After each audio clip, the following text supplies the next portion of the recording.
All right, so after coming off that win in Detroit, the Leafs come home for a brief meeting with the San Jose Sharks, and they play an absolute great game as they beat the Sharks 3-1, and with that, they're now 15-5-5 the season.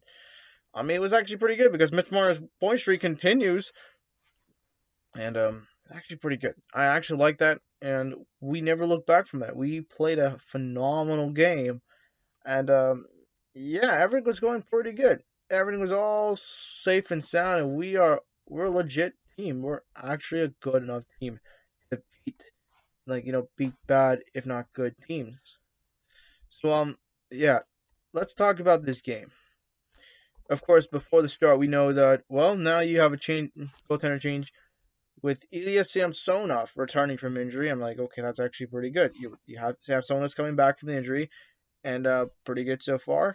Arundel comes into play, and it's Arundel versus Ilya Samsonov. Should be an interesting matchup, right?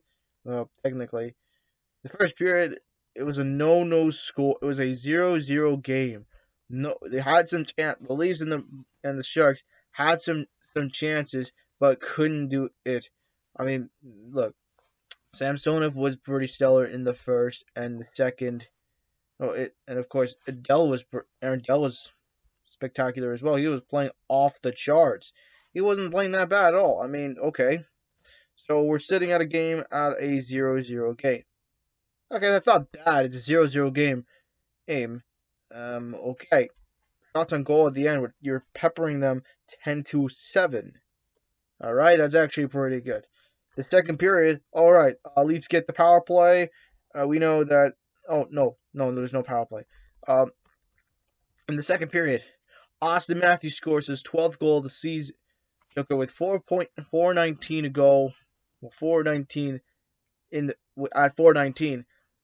Okay, Mac Hollowell doesn't get the shot, but however, for Austin Matthews puts it in the back of the net for the Leafs, and it's a 1-0 Leafs lead. You put it in the back of the net of Aaron Dell. So Austin Matthews scores his 12th goal of the season, assisted by Mac Hollowell and Michael Bunting at 4:19, and you're up 1-0. And okay, that's actually not that bad. And of course, like 3 minutes left. But after that, Matt Neto scores at 7:26, assisted by Logan Couture and Nick Sidek at 7:26, and it's a tie game. All right, so that's not it's a tie game. It's not that bad. Anything could happen. But however, the Leafs, however, get a power play at 8:27. Nick Sasek gets called on a hooking at 8:27, and unfortunately that gets killed off. But then Luke Kunin gets a tripping call at 11:07, and that doesn't work.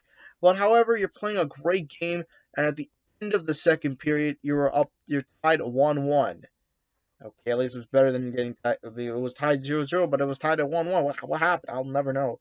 So shots and goal at the end in the second, 12-11. They outscore. Outscore them 22-18. All right, not a good way. I was pretty nervous because in the third period, yeah, it was not that pretty good. I mean, we had some shots, but we couldn't put anything in the back of it. It sucked, but not that bad. But however, Pierre Engvall scores his third goal of the season, assisted by Alex Kerfoot and David Camp at 17:33. So that tie that you had, where the Sharks tied the game up, it is no longer a tie game. It is now a 2-1 Toronto lead.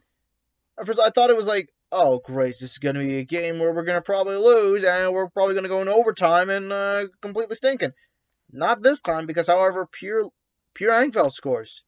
And thank God for that. And just like that, you're playing like a machine. You're up 2-1.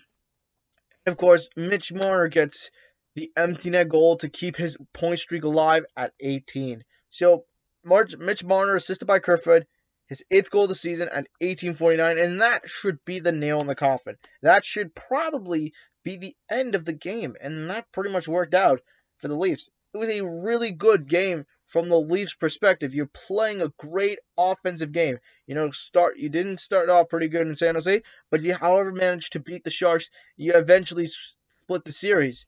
That's better than getting swept, don't you think? It absolutely is. Shots on goal, the third period, like I mentioned, 10-6, and you outscore them 32-24. It's actually pretty good. All right. Let's just go through the stats real quick. Um, where is it? There. No, where is it? The team stats wise, the Sharks won 39% of their face-offs, while the Leafs won 61% of their face-offs. 31 face-offs won and 20 for the Sharks. Power plays, you were over 3, while the Sharks, they didn't get any power plays. So, okay, well, I was a first. They get nothing. Okay. Now, what happened? I mean, you should have had a power play, but what the frick happened? Hits wise, 49 hits for San Jose, Toronto 18. Um, let's go through the goaltending. The return of Samsonov. He was phenomenal. He had 24 saves, but he also made 23 saves at a point percentage of .958 for save percentage. Aaron Dell, on the other hand, was the better goaltender, but he's still. And again, he had a .935 for save percentage. He made 29 saves, but he had 31 saves to the end. Okay, but you still however let 2 or 3 goals let in your way, so that's 2 goals in the way. Won't count the empty netter.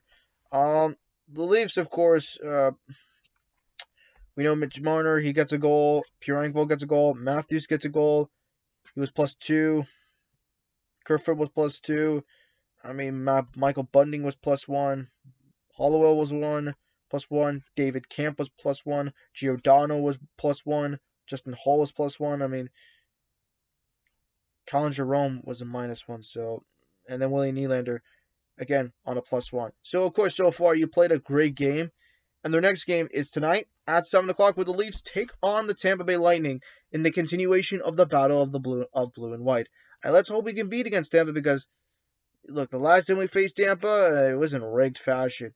Got absolutely we couldn't get anything clicking in the playoffs because of those stupid referee calls, let alone the referees themselves. But I'm not going to blame and say, oh, the referees were the reason why we lost. No, it's crap, but anything can happen. So let's hope we can beat the Tampa Bay Lightning, and let's see what we can do about it. Let's see how we can do it.